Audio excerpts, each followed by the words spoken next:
24 de fevereiro, seja muito bem-vindo ao plano de leitura anual da Bíblia com Lana e Rosânia. Hoje nós vamos ler os últimos capítulos do livro de Números, capítulo 35 e capítulo 36. Capítulo 35 diz assim: as cidades dos levitas.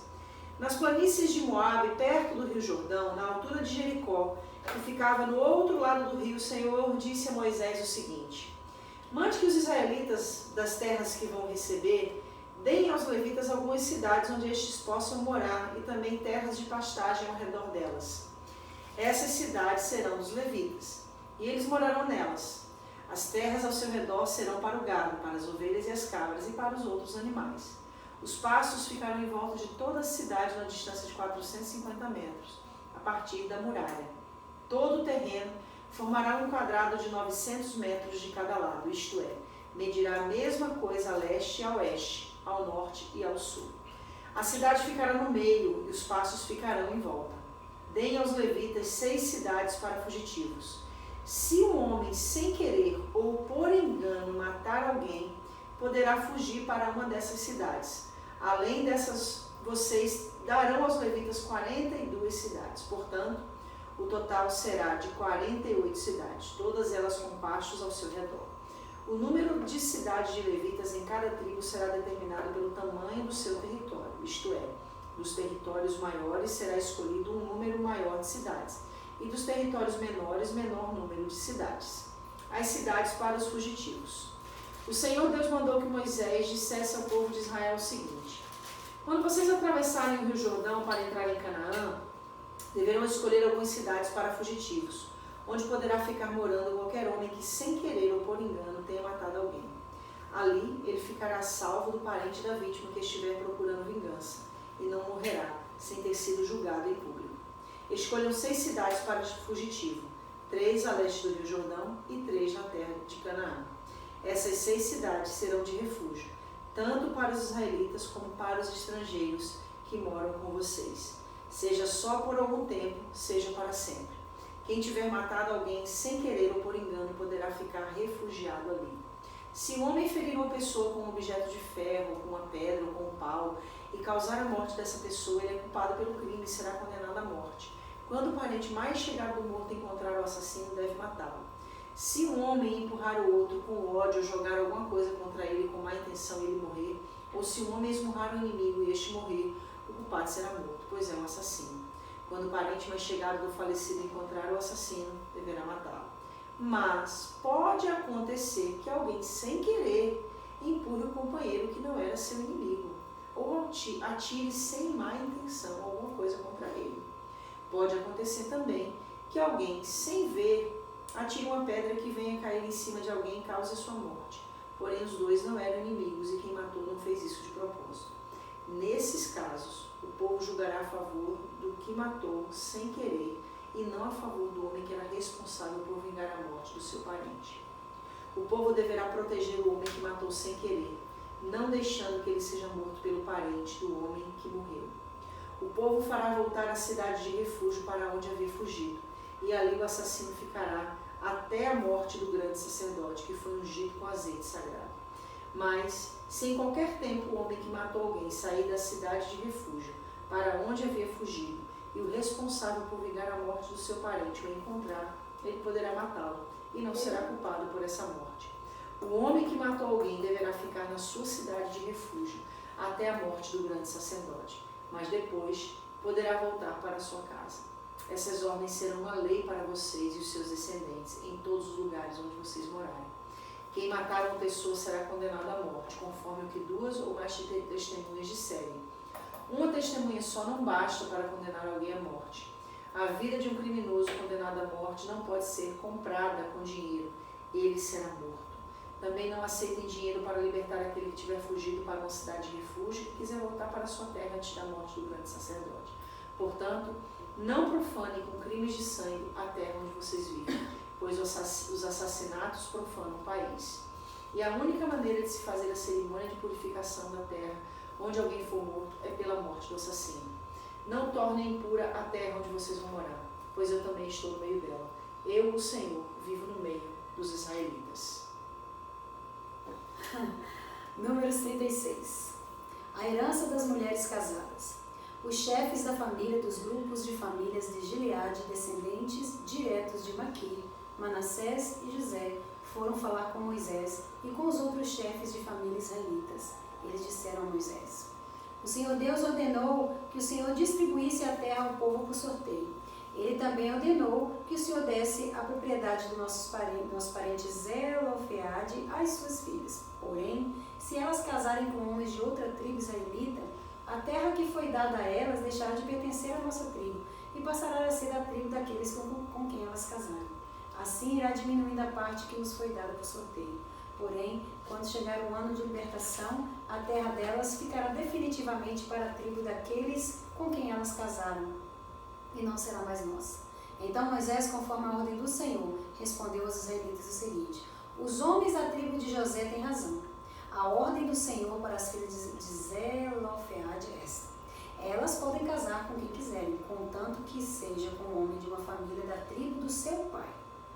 Desse modo, as terras dos israelitas não passarão de uma tribo para outra, pois os israelitas devem ficar ligados, cada um à terra da tribo de seus pais. Todas as moças que tiverem terras numa tribo israelita deverão casar com alguém da família da tribo de seu pai. Desse modo, cada israelita herdará a terra de seus antepassados, e ela não passará de uma tribo para outra. Cada tribo continuará ligada à sua própria terra. Então Macla, Tirza, Ogla, Milca e Noa, filhas de Zelofeade, fizeram como o Senhor havia ordenado a Moisés, e casaram com filhos dos seus tios paternos. Elas casaram dentro dos grupos de famílias da tribo de Manassés, filho de José, e as suas terras ficaram na tribo do pai delas. Foram essas as leis e os mandamentos que o Senhor deu ao povo de Israel por meio de Moisés, nas planícies de Moabe, perto do rio Jordão, na altura de Jericó, que ficava no outro lado do rio. Vamos falar sobre o que hoje? Sobre cidades de refúgio? Por que não, né? Vamos fazer um devocional tendencioso. Vamos falar um pouquinho das cidades de refúgio. Acho que a gente pode fazer uma tendenciosazinha aqui. Não tem problema não, de vez em quando. É verdade. A gente está aqui se deparando com a primeira ocasião em que surgem as cidades de refúgio. E a ordem de Deus era muito clara. Essas cidades eram um lugar onde as pessoas estariam isentas da punição da lei por haver matado alguém. Mas há um parêntese muito importante que precisa ser entendido. Era um homicídio sem intenção de matar. Ou seja, algo que aconteceu acidentalmente. Não foi planejado, não foi intencionalmente, foi por um acidente. Então, obviamente, uma pessoa que havia cometido um crime sem ser de maneira intencional, ele estava protegido quando ele fosse buscar proteção nas cidades de refúgio. E a gente sabe que existem 12 tribos. E aí o Senhor manda que seja criada uma cidade de refúgio para cada duas tribos. E aí 3 ficariam de um lado do Jordão e 3 ficariam do outro lado do Jordão. É interessante que quando a gente começa a estudar as cidades de refúgio, a gente descobre que nos caminhos para as cidades de refúgio era obrigatório haver placas. Porque você imagina uma pessoa fugindo da lei, porque a lei era sem misericórdia. Então, uma pessoa que matava alguém por acidente, havia vingador do sangue. Um exemplo, a família alguém matava uma pessoa, aquela pessoa tinha um irmão, aquele irmão era o vingador do sangue. Então, ele tinha direito, olho por olho, dente por dente, mão por mão, pé por pé, pele por pele. Então, ele tinha direito a matar essa pessoa, mesmo que tivesse sido por acidente. Então, aquele que havia cometido o delito sem intenção, o que Deus fez? Corre para a cidade de refúgio. Deu um escape. Porque lá você está isento da lei.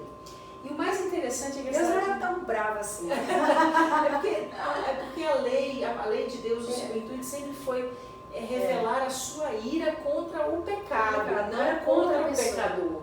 Entende? Então, a gente vê aqui no versículo 15 do 35, dizendo: essas cidades serão de refúgio tanto para os israelitas como para os estrangeiros. Ou seja, é uma situação que a gente percebe aqui que está trazendo, inclusive, uma inclusão para aquele que não era israelita. uma inclusão para aquele que estava no era meio deles, mas... estrangeiro que estava. Ou seja, Deus pensou nele também. Deus pensou em todos. Não é algo voltado somente para o israelita, mas também para aquele que não era. Essa parte que fala aqui, ó,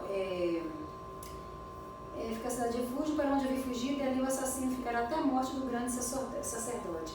Esse grande sacerdote seria quem? Seria o sacerdote responsável pela cidade de refúgio. Aí ele só poderia voltar depois daquele sacerdote morrer. Aí ele estava isento é tipo da juiz, culpa. né? Ele estava isento da culpa. Então ele tinha que ficar naquela cidade de refúgio. Né? Então quando o grande sacerdote morria, ele estava isento da culpabilidade daquela lei. Porque se ele saísse antes do grande sacerdote morrer, e o vingador de sangue o encontrasse, ele poderia ser morto. Por isso ele tinha que permanecer na cidade de refúgio. Porque era ali que a graça o protegia. Era ali que a misericórdia de Deus o isentava do pagamento da lei. E quem é essa cidade de refúgio? Jesus. Sempre apontando. Sempre apontando. Quem é essa cidade de refúgio? É Jesus. É aquele para onde a gente corre. É aquele que nos isenta do jugo pesado da lei. Porque, inclusive a gente falou isso alguns dias atrás, se nós fôssemos viver hoje à luz da lei, todos nós já haveríamos morrido. Não tinha ninguém na face da terra. Não haveria ninguém sobre a face da terra. Não. Mas a gente enxerga em Cristo o quê? Esta cidade de refúgio. É aquele que nos chama para viver não pelas nossas justiças próprias, mas pelas suas justiças. Pela justiça do que fez e do que consumou. Por isso foi um ato de sacrifício perfeito. E ele é nosso grande sacerdote que vive para sempre. E ele é nosso grande sacerdote. Que vive Por para isso sempre. que a gente não precisa sair da cidade de refúgio, porque ele nunca vai morrer. Glória ele já morreu e já ressuscitou. Louvado seja o nosso Senhor. Que tremendo, né? Vamos permanecer nessa cidade de refúgio, que é o Senhor Jesus para as nossas vidas. Amém. Concluímos o livro de Números. Estamos quase chegando no final do mês de fevereiro. Sim. E já vamos entrar no livro de Deuteronômio. Até lá, no primeiro capítulo de Deuteronômio. Até lá, gente.